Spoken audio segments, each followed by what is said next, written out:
So this is like 4:54 in the morning because I have been very busy with reports. But let me just get right into this video. I want to be answering some of the questions that have been dropped so far, and I just saw them when I was going through my my requests, so I want to answer them now. So the first question.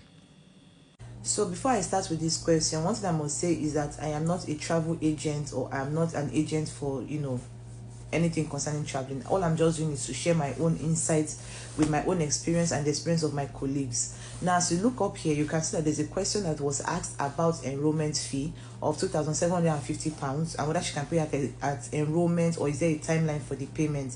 Now, the first and foremost thing that I realized from this question is that probably she may have seen the deposit and she wants to pay bit by bit. But if that is not the case, then I don't know anything about any enrollment fee. There's nothing like any enrollment fee at all. I've never ever seen anything like that, especially when I know that you have not even entered the school to come and start paying school fees. The only fee that I know after you get your admission is your deposit. That's the deposit, the initial deposit, which is £5,000, and they will still, when they give you your full tuition, they will still remove discount depending on your honors, whether it's first class, second class, or third class. You understand? So anything concerning any enrollment fee, there is nothing like enrollment fee. That's why I always advise people that before you enter any school, please try and do your due diligence. Do your due diligence by going through the school, checking out how their payment plans are and what they pay about. Now, back to what I was saying. This enrollment fee, I've never heard anything like that before. Like, never ever. There's nothing like enrollment fee, except maybe as you are paying your deposit, you want to pay it bit by bit. That is possible, because I've heard of my other colleagues that talked about paying their deposits bit by bit, probably because of the way Nigeria is. When you pay with one account, you have to pay with another account because of the limits, the transaction limit, and the rest. It's international payment, so that's why. Minus that, I don't think there is anything concerning any enrollment fee when it concerns admission. And one thing that you should notice is that once you get your admission, to avoid stories that touches the heart or time wasted, please start running your proof of fund. Immediately they have seen that you have gotten your admission, please start running your proof of fund, which is the advice I would give anybody based on my own experience. You understand? So anything concerning any enrollment, please, I don't know of any enrollment at all. There's nothing like enrollment. You either pay your 5,000 deposit, or you are paying your deposit bit by bit to complete 5,000, so that it can enable you to get your CAS. Because once you pay your tuition deposit and they've already acknowledged that you have paid your tuition deposit, then you can be able to proceed for pre-CAS interview and the main CAS interview. Or they call the pre-CAS interview, they call the pre-CAS interview RDC. So from the RDC, they take you then to the CAS interview.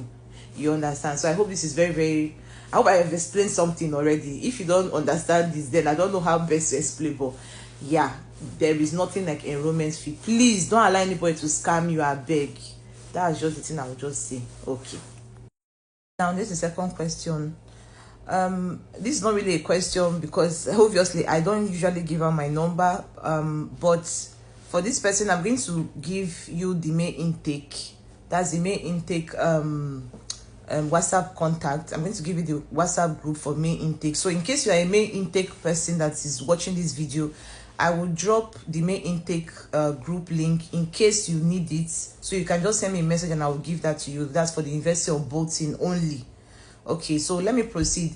For those who don't know what to do after getting unconditional offer, so the first thing foremost thing that you're going to do is that you will make sure that your deposit is already ready for payment, because once you pay your deposit, the school will know that you are serious, like I just said in the previous video minutes ago. Now, the second thing that you're going to do is that your proof of fund has already been running before, before you even pay. Once you just get the offer, start running your proof of fund as quick as possible, so that before you start preparing for RDC or pre-CAS interview, you are already set. You understand? You are already set. Because one thing you should take note of is that in as much as you have sent your documents before, you have done everything, sent everything for admission, you will still resend it again. Yes, you will still resend it again. That is what will prepare you for the CAS, the main CAS. You understand? To get your CAS. is what will prepare you for that. So what you do is, when you have gotten your unconditional offer, you pay your deposit. By then your proof of fund is already running. Then when you pay your deposit, you wait for them to now let you know that, okay, oh, you have you should prepare yourself for your RDC. It's just to get, it's like, if you are doing a research course, then probably you may do RDC. But if you're not doing a research course, that may be an MSc, that's normal MSc, not research course, you may eventually skip the RDC.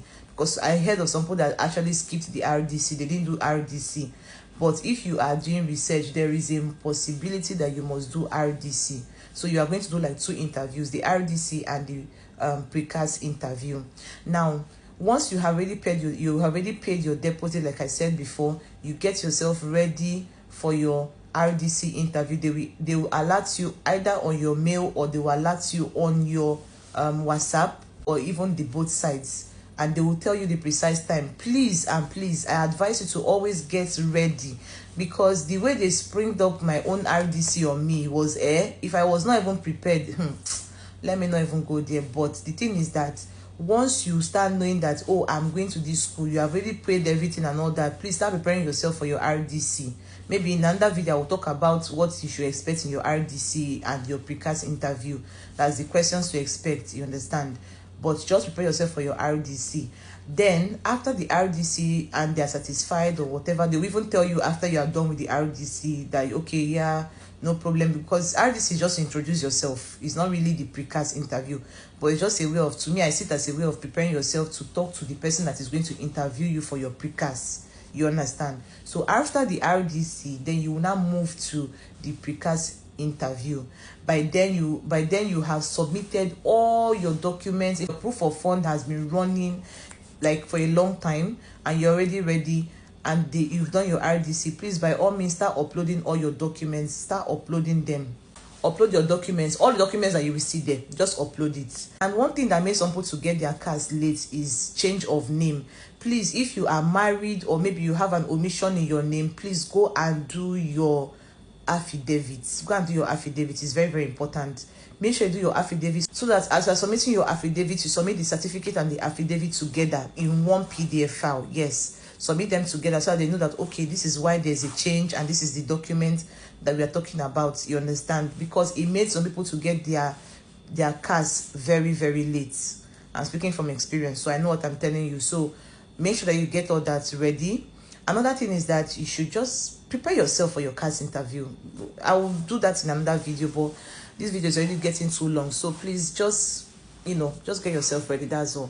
Okay, so catch you in another video. Bye bye.